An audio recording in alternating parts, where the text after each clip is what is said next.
Hey Lemons fans, it's Nick and it's Eric, and this is going to be part 1 of 3 of 2020 recap videos. We're going to do all of the org choice winners from 2020, all of the index of effluency winners from 2020, and then lastly, all of the season winners, points, championships, all of that, and that'll wrap up this year, which was overall excellent for everybody.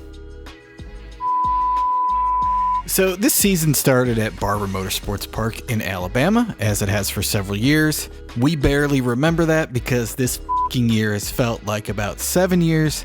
However, at that very first race, Thin Blue Swine Racing won the organizer's choice. Now, these guys are all police officers, which makes it maybe a little more ironic than normal that their race trailer was stolen out of their driveway in broad daylight. As it so happens, their car happens to be street registered, so they drove it to Birmingham from Huntsville, Alabama, which is about 3 hours. We're pretty sure they just wanted to get a bunch of thumbs up on the highway driving a Bill Elliott lookalike car. That's cool with us. They drove it to and from the race. They're still looking for their race trailer. They got the organizer's choice. Org choice at the following race, which was at Indy Motorsports Park in Arizona, was Team Procrasti Racing. Now, this team started out with the idea of building a Subaru because obviously it's all-wheel drive, it's going to dominate. That's one thing that we know from racing lemons.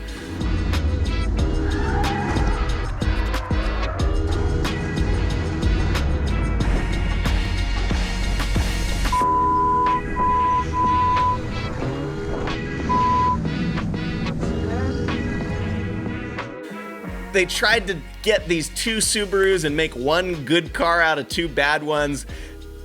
Like 2 weeks before the race, they realized none of this is ever going to happen. We need to cut bait and figure out another plan. So they went on Craigslist. They found a 2000 Toyota Camry with a 4-cylinder and automatic for like $100. They're like, yeah, good enough. Put a roll cage in it. They didn't bring any spares, no extra wheels and tires. It had some Douglas Extra Tracks or equivalent on it. During the race, they stayed on the track. They weren't the slowest car out there, and they gave the Previa a good run for the money in the classic Previa versus Camry challenge, more than enough to win the org choice. That brings us to our next race in March. I don't have any notes on any of this stuff. Yeah, I think March 2020, we took some kind of a break for a little while. I don't remember what that was all about.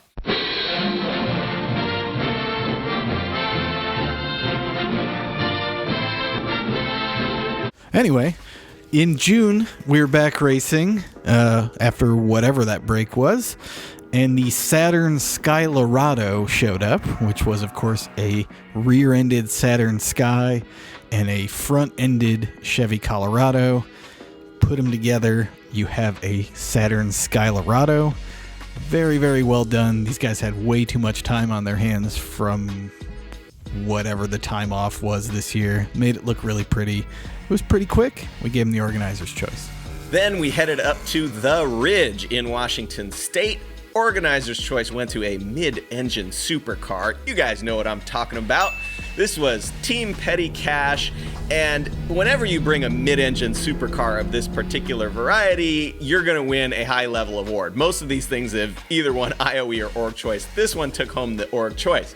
So Petty Cash, they were already bringing one of the best cars that you can bring to Lemons, but as with most teams who do something like that, they themed it in an incredible way. This is a perfect replica of the Renault S-Space F1 mid-engine Formula One minivan. This is the first race for this car. They had a couple of teething problems. There was a wheel bearing issue, and there was an overheating, maybe head gasket issue. Maintenance on a mid-engine supercar is a little bit more difficult, so they just poured in some head gasket in a can, and that actually kind of seemed to work. There was a couple racing with the team that were celebrating their 5-year anniversary. They slept in the race van on an air mattress overnight between the sessions. That was true love, and the whole team well deserving of the organizer's choice. Somehow, in 14 years of doing this, we've never had a Dodge Aspen show up to race in Lemons. At Thompson this year, we finally had our first Dodge Aspen, and while we probably expected it to have a slant 6 or, a 318, it had neither, Instead, it had a Chevy Cobalt Ecotec engine and the transmission from a Polaris Slingshot, which is hella sweet. These guys had a great attitude. The car was as bad as you would expect a Dodge Aspen to be. We look forward to seeing this thing again, maybe with some paint, or maybe not. Either way, hella sweet. Then we headed over to CMP in South Carolina. Now, this was technically the first of two simultaneous 24-hour events on the same weekend. It was technically the first because it's on the East Coast and is in the earlier time zone. I think Lemons is the only organization to ever run two 24-hour races on the same weekend, and we do that because we're real smart and good at logistics. Org choice here was really kind of a lifetime achievement award. It went to Grim Reaper Racing in their V6 Ford Mustang. These guys have been racing Lemons for 11 years. They're great guys. They stay out of trouble. They help other teams. They have a good time. And they never make anything difficult on us as organizers. These guys have literally never emailed me with, "Your system will not let me register. Your website will not let me register." Now, the second 24-hour race in that same weekend was at High Plains Raceway in Colorado. The organizer's choice went to USMC Racing. This is a team with an active Marine who had this great idea to come start racing with a lot of military and first responders. Is doing it for charity. He puts them in the car. They get to do something fun that's a little bit of a stress relief from their stressful jobs. They cycle through a lot of drivers, and at this race, there was no exception. They had two Crown Vics and a Camaro. Hella sweet. They ran a lot of drivers through it again. They ran through a lot of black flags, as they usually do, and they had a good attitude about it. In general, we really like these guys' mission. We like what they're doing.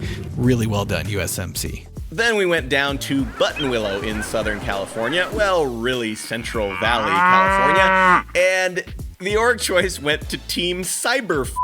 And these dudes bought a previously Lemons raced 1990 Ford Ranger.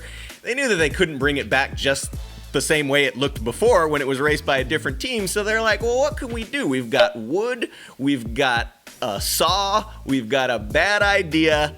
I've got it. Cybertruck. That's what they did. As you can see, it's a perfect replica. Perfect.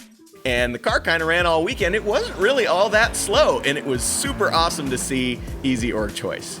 After Buttonwillow, we headed back to Michigan at Gingerman Raceway, and what more fitting vehicle could win the org choice in Michigan than a 1995 Chevy Camaro with a Plymouth flathead engine from 1947 in it. This is, of course, the Bad Decision guys who have had a 1947 Plymouth for years with a Camaro V6 in it. They decided they would just take the engine out of the Camaro, put it into the Plymouth, take the Plymouth engine, put it into the Camaro, and there you have it. Absolutely awesome. Then we went to New Hampshire Motor Speedway up there in Loudon, New Hampshire. As you might recall, the last time we were on the East Coast, we were in Thompson, where a Dodge Aspen won the org choice. We went to New Hampshire, a Chrysler Cordoba won the org choice. Maybe this is a trend that'll continue forever. That would be awesome.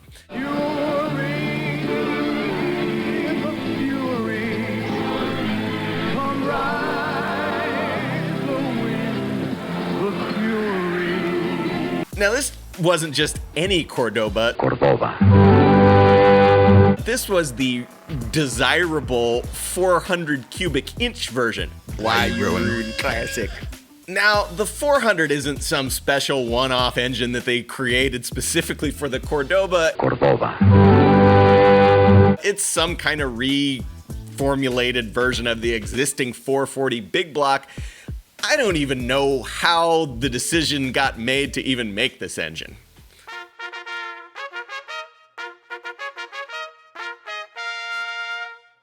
That goddamn Jimmy Carter's taking all our gas away. You know, it's almost like he doesn't understand that all everyday Americans want is a nice, practical, compact, two-door car with a 7.2-liter engine. I don't know what to do.